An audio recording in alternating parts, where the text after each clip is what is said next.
બોલે સદગુરુ ભગવાન.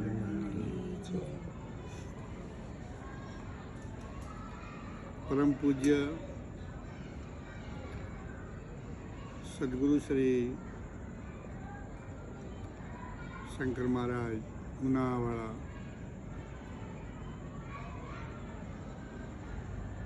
એમને એક ભજન રચ્યું છે.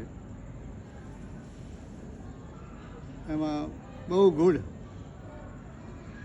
અને બહુ ગુહ્ય કે એ ભજનને સમજવા માટે અનુભવી પુરુષની સંગતિ સિવાય સમજાય નહીં.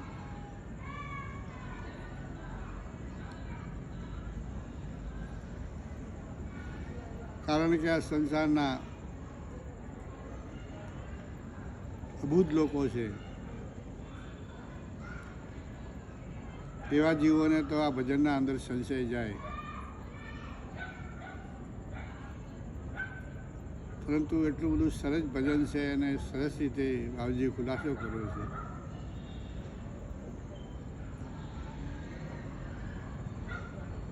ગુરુજી એમના ગુરુને પ્રશ્ન કરે છે કે હે ગુરુદેવ, જાણવા જેવી એક વાત ખોવામાં બહુ ઝીણી, જાણવા જેવી એક વાત જોવામાં ખૂબ ઝીણી, કળીએ કરવા માંડ્યો ઉત્પાત ફેરવી ઉપર છીણી.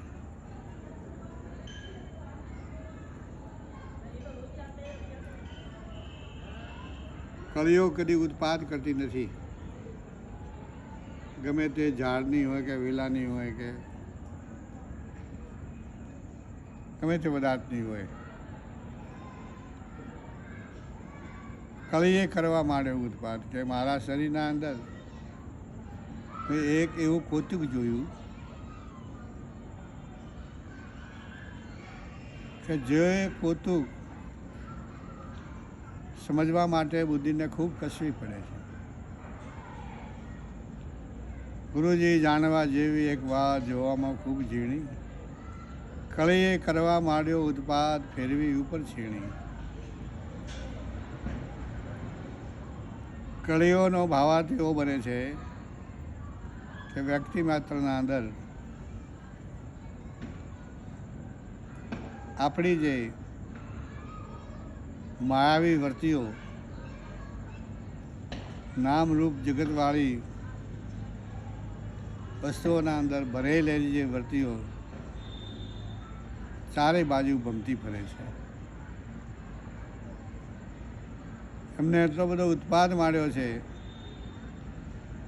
કે કિંચન માત્ર પણ મનને ઠરવા દેતી નથી. પણ જ્યારે જે પુરુષને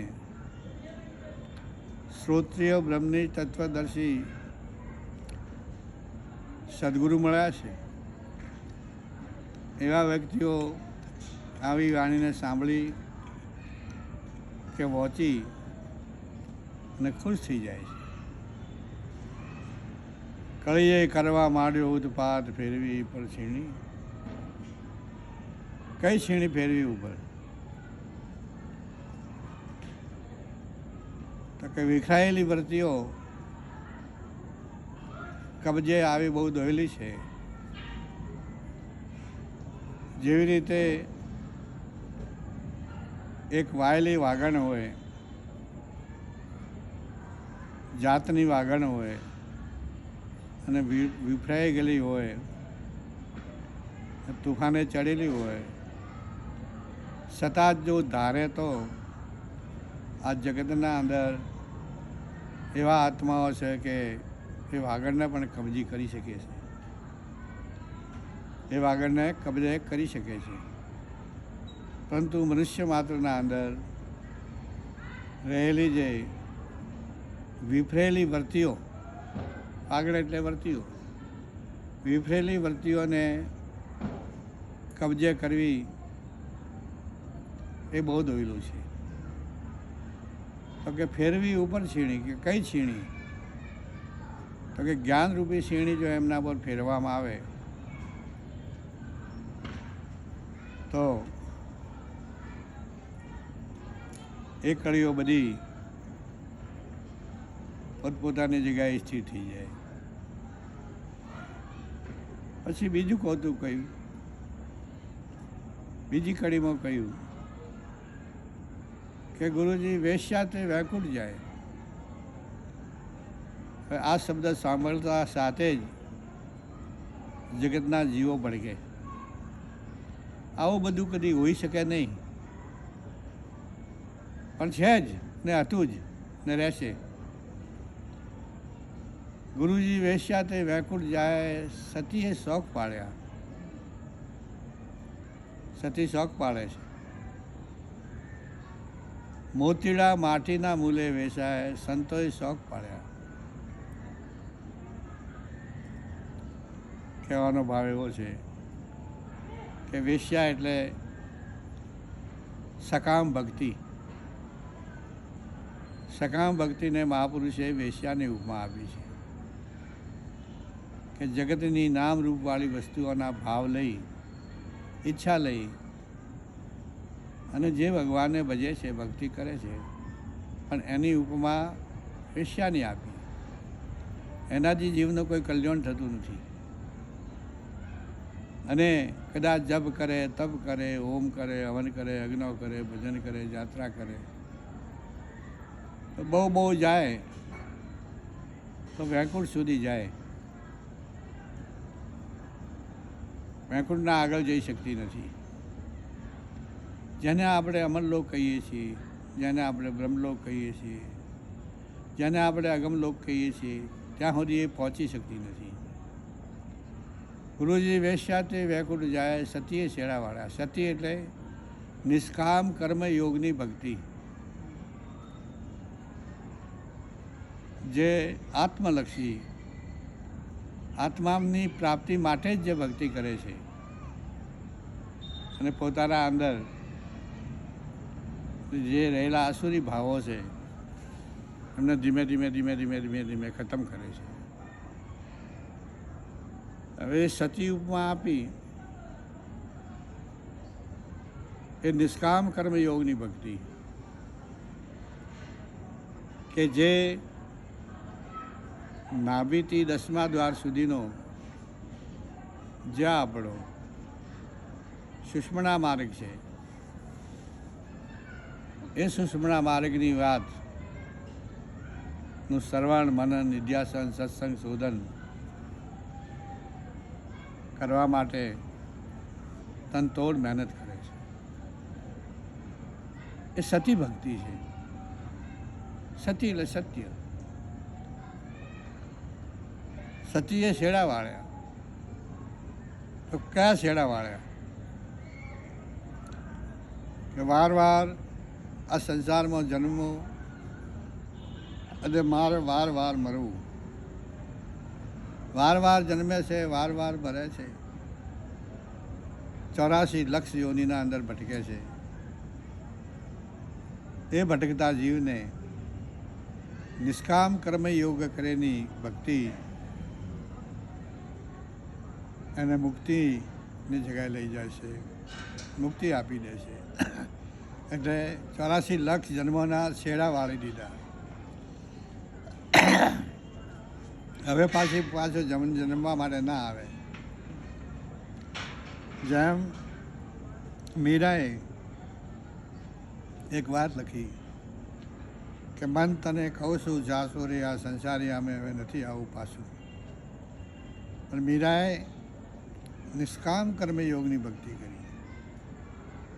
સકામ કર્મયોગ તો એ ચાહતી નથી, એ બાજુ કરી લક્ષ્ય કર્યું નહીં.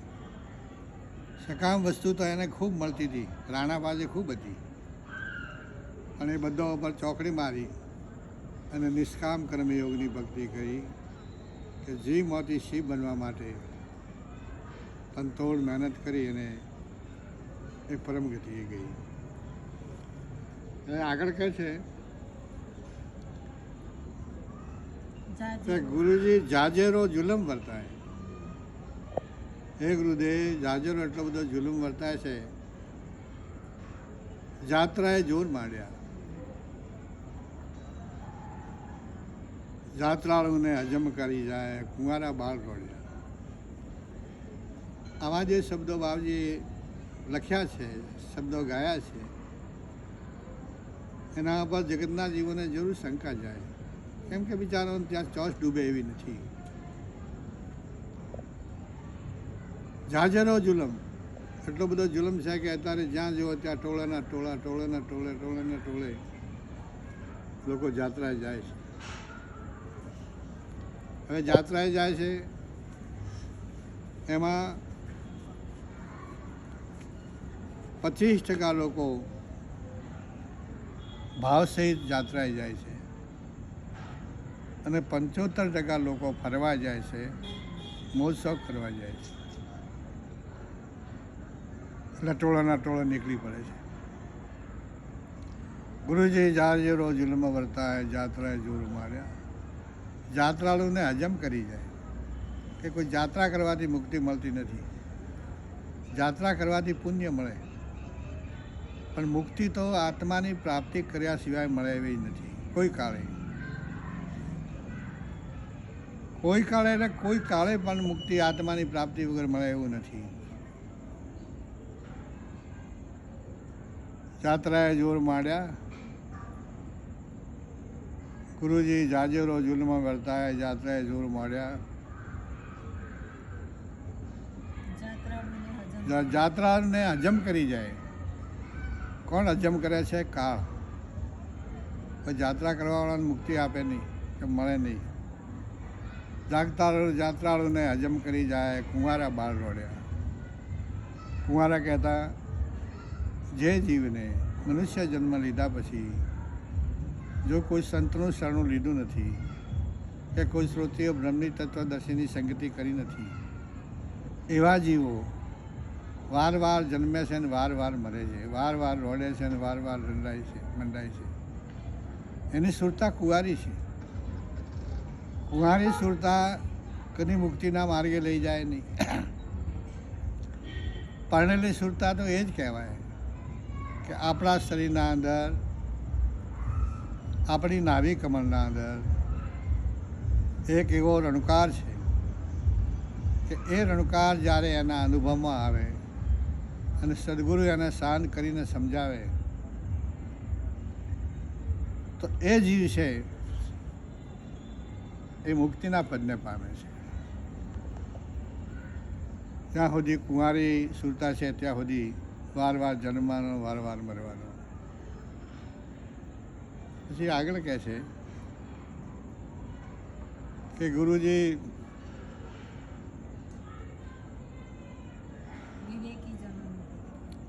ગુરુજી વિવેકી જણોનો વિવેક ખૂણે ખચરે પેટો.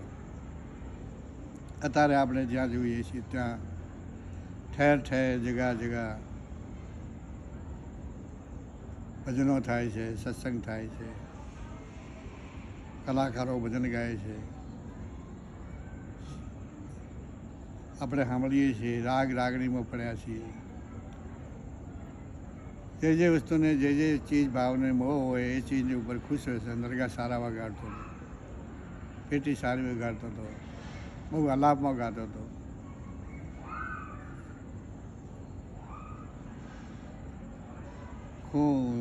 એ જે ગુરુજી વિવેકી જણોનો વિવેક ખૂણે ખચરે પેટો. જે વિવેક છે કે જે સંતો અનુભવી છે, જેને આત્માની પ્રાપ્તિ કરી છે, એવા પુરુષો એવા ઠઠારાના અંદર જતા નથી.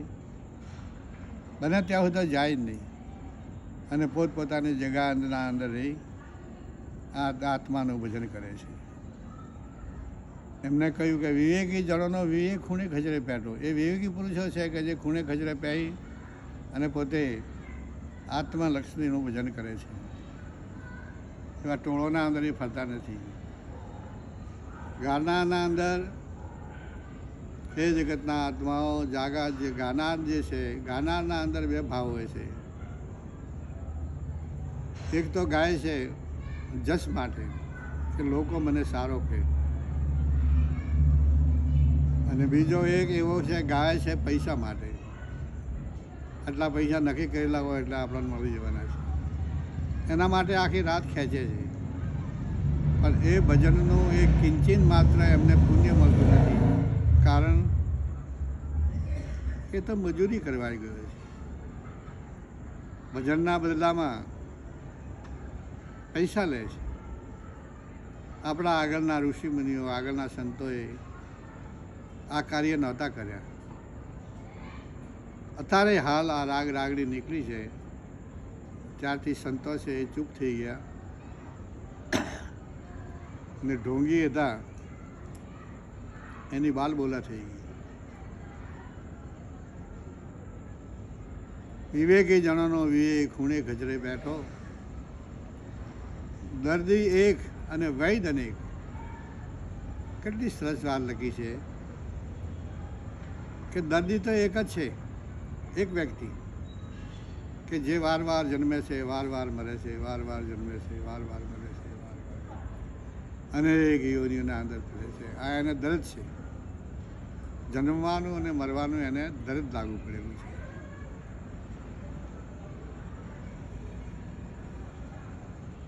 હે ગુરુજી, વિવેકી જણોનો વિવેક ખૂણે ગજરે બેઠો, એવા દર્દી એક ને વૈદ અનેક. વૈદ કહેતા ડૉક્ટર, કે ડૉક્ટર તો પેલો ડૉક્ટર કે હું મટાડું, પેલો કે હું મટાડું, પેલો કે હું મટાડું, પેલો કે હું મટાડું. ગધેડો રોવા બેઠો.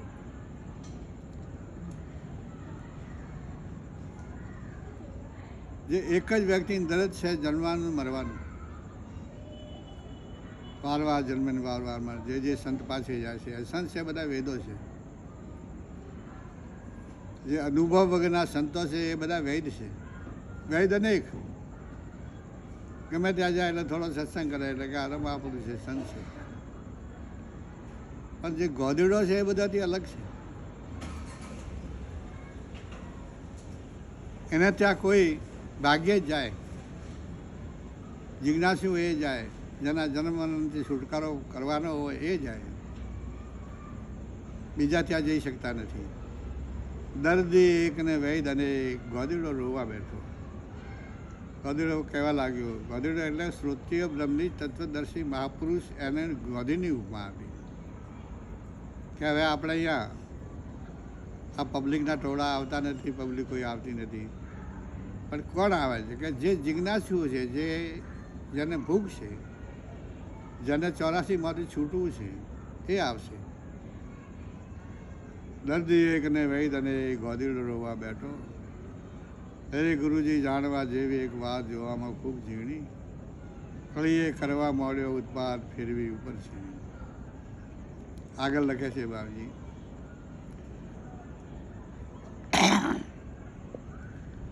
હેજી ગુરુજી, નજરે જોયું મેં ખાસ. આ બધી વાતો મેં મારા નજર જોઈ રહ્યો છું, જોઈ છે. ગુરુજી, નજરે જોયું મેં ખાસ, જૂઠું કહેતા લાજુ. કે જૂઠું કહેતા મને લાજ આવે છે. હું જૂઠું કદી ભરું નહીં. શંકર કદી જૂઠું ના બોલે. ગુરુજી, નજરે જોયું મેં ખાસ, જૂઠું કહેતા લાજુ. ગુણ ગાય છે શંકરદાસ, કહીએ શું હવે જાજુ. હવે મારે કોઈ કહેવાનું રહ્યું નથી, પણ આ જગતના જીવોને એક ઉપદેશ આપ્યો કે તમે જે આ છો ત્યાંથી આગળ જવાની કોશિશ કરો. આ ભવસાગર ઘણો ઊંડો છે, અનેક છેતરાઈ ગયા,